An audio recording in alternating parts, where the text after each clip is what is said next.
சாய்ராம். என் அன்பு குழந்தையே, உன் சாயப்பா பேசுகிறேன்.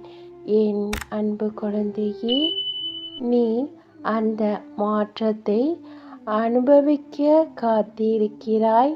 ஆனால் அது உனக்கு முழுவதுமாக வந்து சேர சில காலங்கள் எடுக்கும். உன் பிரார்த்தனைகள் ஏற்றுக்கொள்ளப்பட்டு விட்டது.